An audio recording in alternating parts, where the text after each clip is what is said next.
Bueno, vamos a empezar con esta segunda parte de la presentación que tiene que ver con aspectos históricos de la serigrafía. Eh, Voy a enfocarme como en esta parte de la serigrafía como un producto más bien artístico y voy a basarme mucho en esta tesis doctoral em, que tiene por nombre la serigrafía como medio de expresión artística de la Universidad Complutense y presentada por Bernardo Sanjurjo. Bueno, en los inicios de la serigrafía artística, los artistas lo que hacían era un poco imitar el trabajo que venían haciendo desde la pintura.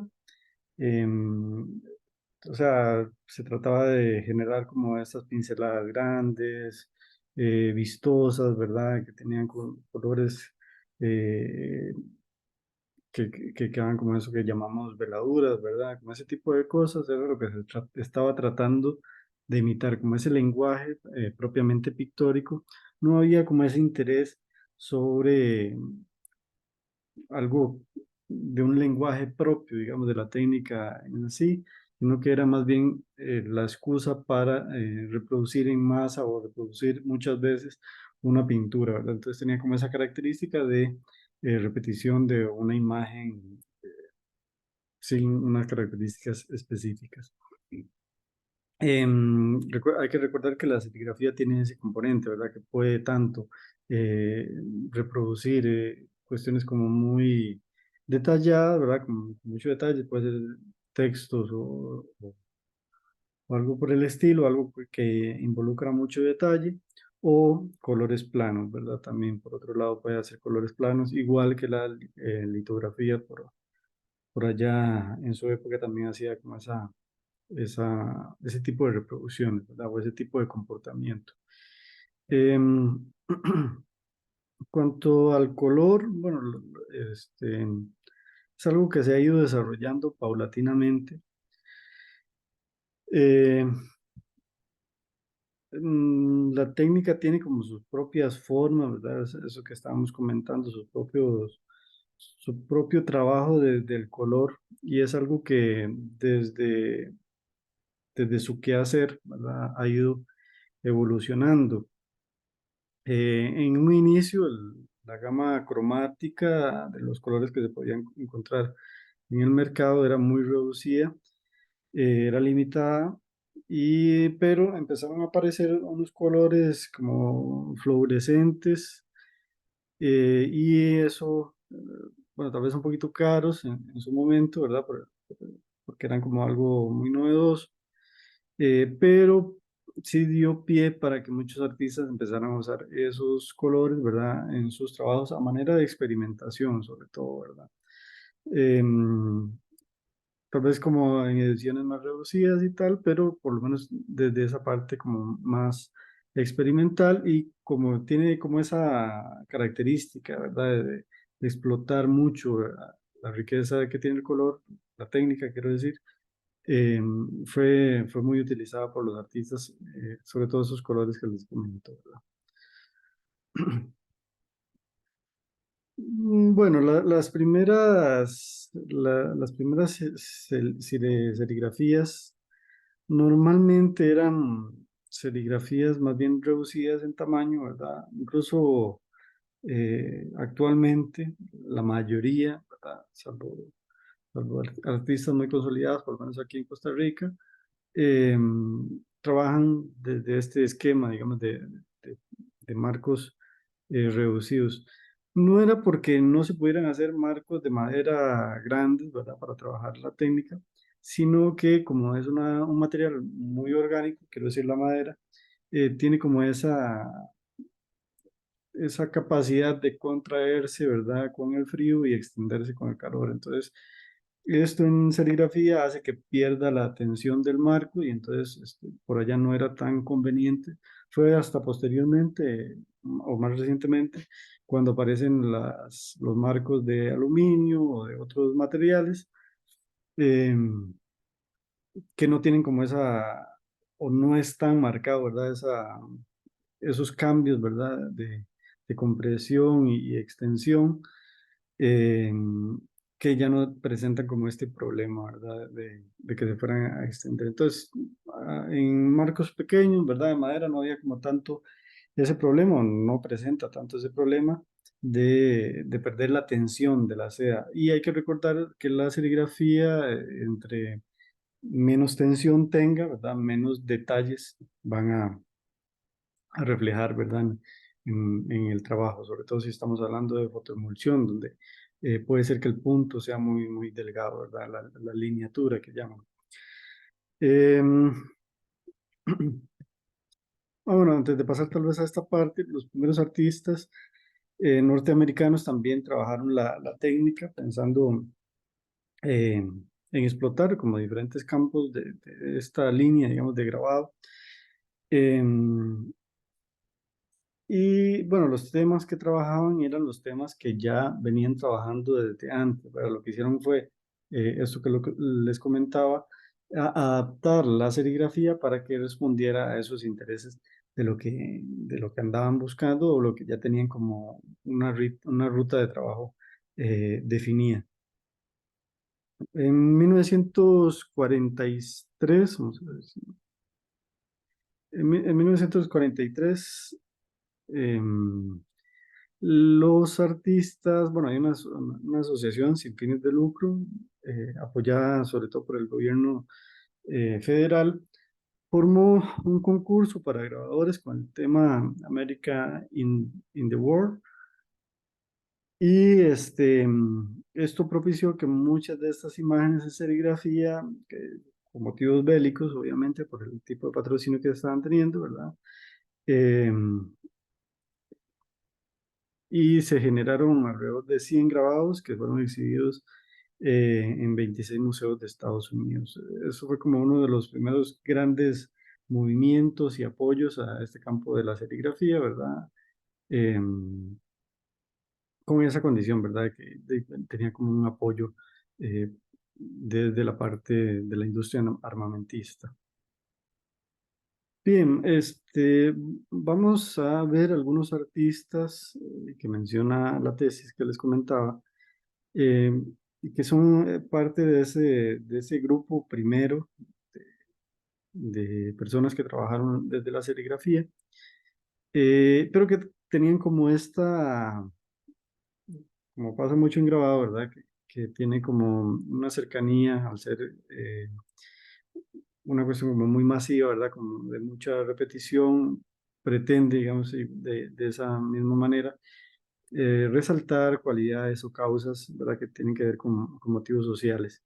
Entonces, vamos a ver algunos artistas que tenían como esa ruta de producción y que se enmarcan dentro de esos artistas pioneros, digamos, desde la serigrafía.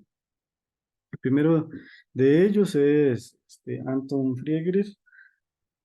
Bueno, aquí tenemos este trabajo que tiene mucho de lo que él estaba acostumbrado a trabajar, ¿verdad? Que él es un destacado muralista y que hizo muchas de estas serigrafías inspirados en los murales, ¿verdad? Que era lo que él acostumbraba a trabajar.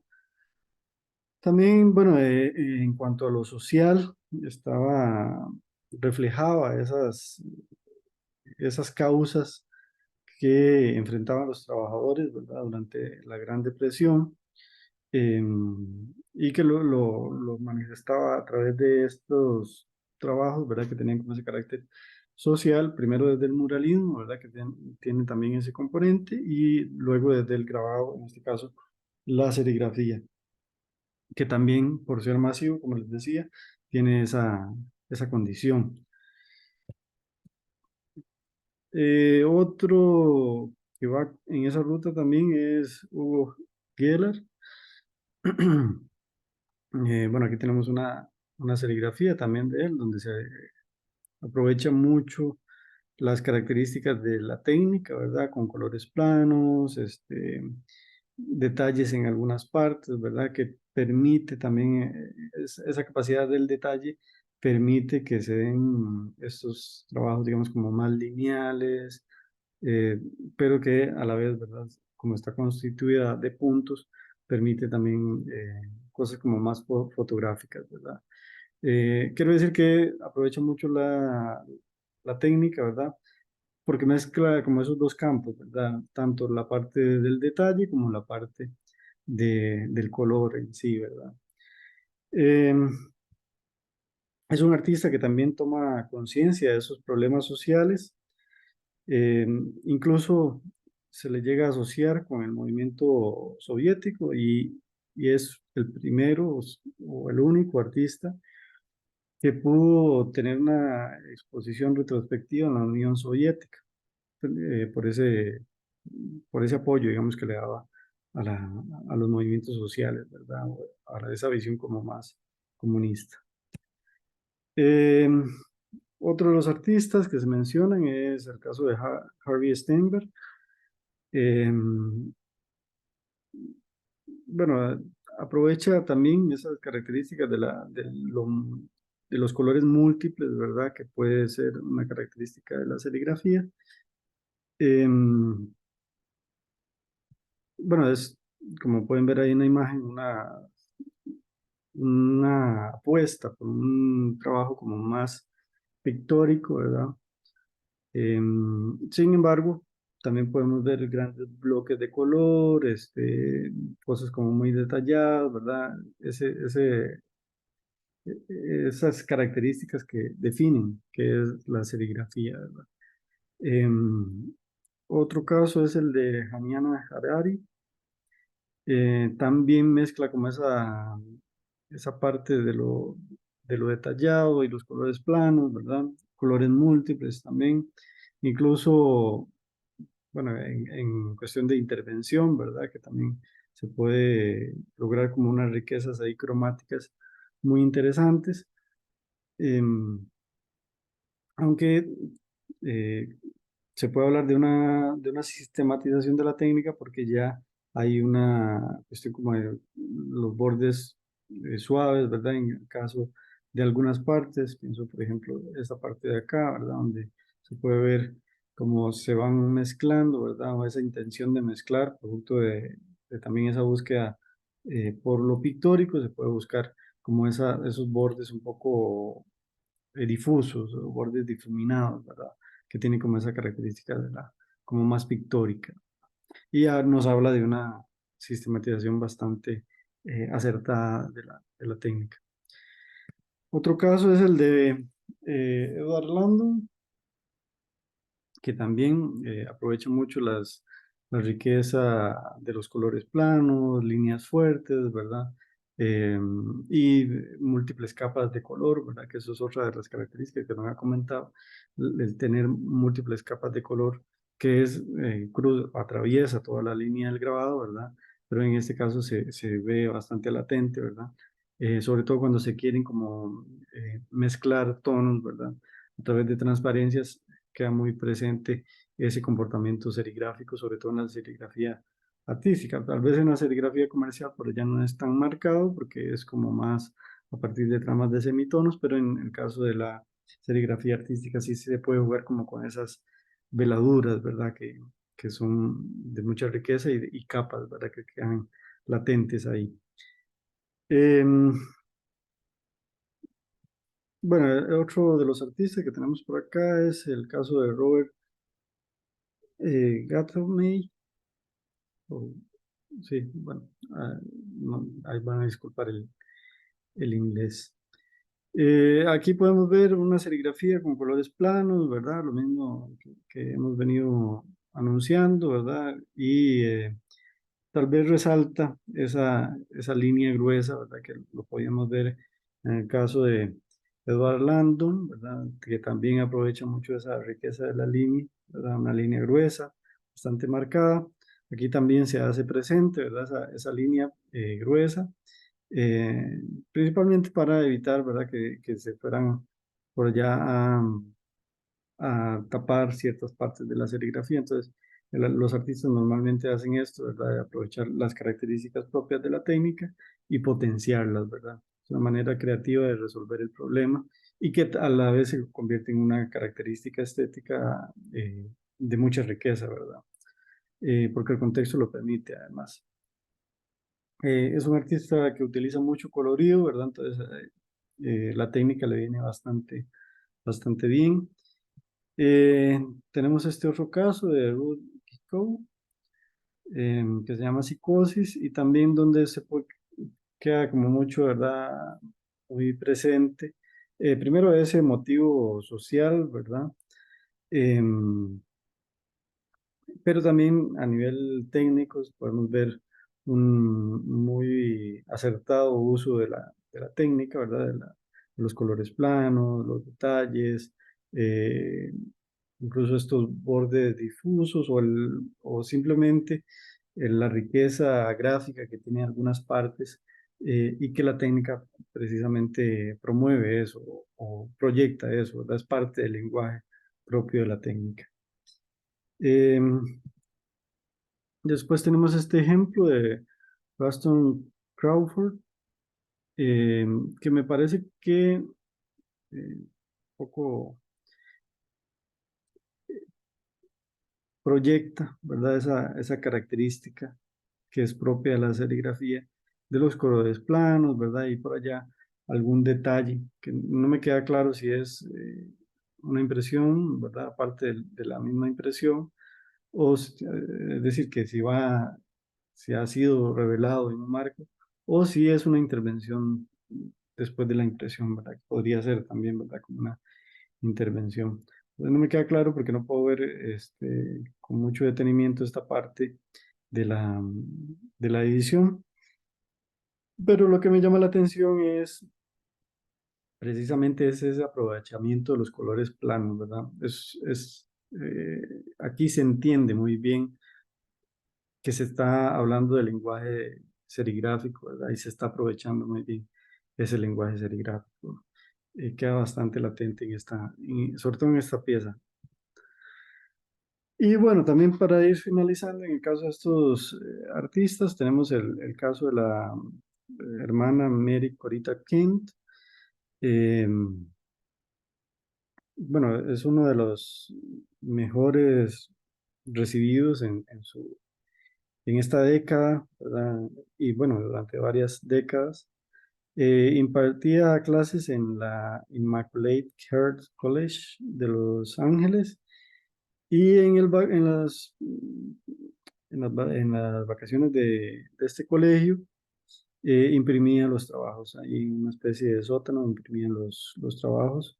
Su obra, bueno, como era una persona religiosa, combinaba como esa parte también social, ¿verdad? Pero también con símbolos religiosos, que bueno, en esta pieza queda bastante claro esta amalgama, digamos que así.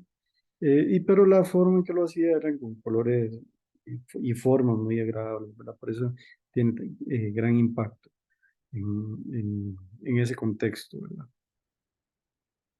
Bueno, aquí tenemos otro ejemplo, ¿verdad? También en esa ruta, ¿verdad? De colores muy bien aprovechados, colores fuertes, ¿verdad? Que también es otro de los componentes de la serigrafía, de las características de la serigrafía. Colores planos, pero que a la vez permite mucho detalle, como pueden ver ahí en el caso de las letras.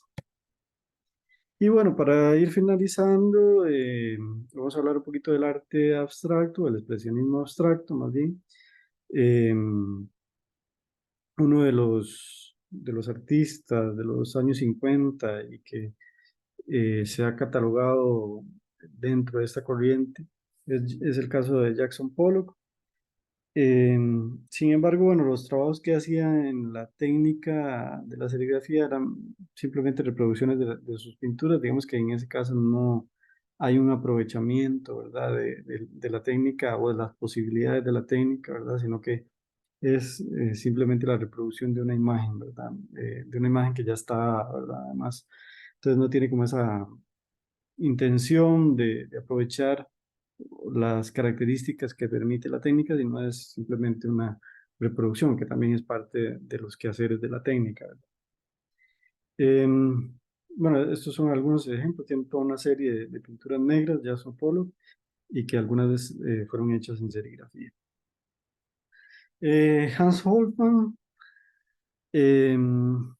que también, bueno, y hace una sola, a diferencia de Jackson Pollock, esta pieza que tienen aquí, que es ese trabajo que hizo en serigrafía. em, esta pieza sí fue hecha, digamos, para ser hecha en serigrafía, entonces sí tiene como ese estudio de las características estéticas de la técnica, pero es solo una la que hizo, ¿verdad? Em, lo que hizo él fue dibujar sobre la seda, un poco como lo hacemos nosotros con la técnica que conocemos como medio graso y bloqueador, ¿verdad? Aquí hay mucho de eso. Después se le encargó a que se imprimiera a un maestro impresor. Y tenemos este otro ejemplo de Dean Meeker, y que se llama Caballo de Troya. Em, bueno, utilizó Dean Meeker utilizó la técnica o esta figuración, ¿verdad? Que podemos decir que es producto del expresionismo abstracto, em, para trabajar una figuración, ¿verdad? Que algunos artistas utilizaban literalmente. Aquí hay como un estudio de la figura, ¿verdad? En esta pieza que se llama Caballo de Troya, o Trojan Horse. em, una obra muy importante porque ganó varios premios. Un poco vino a romper la idea de lo que es el grabado, o la idea de grabado que no es original, ¿verdad? Entonces vino un poco a romper, por eso es la importancia que tiene esta pieza. Bueno, eso sería todo por ahorita y espero que les termine de ir muy bien y nos estamos hablando.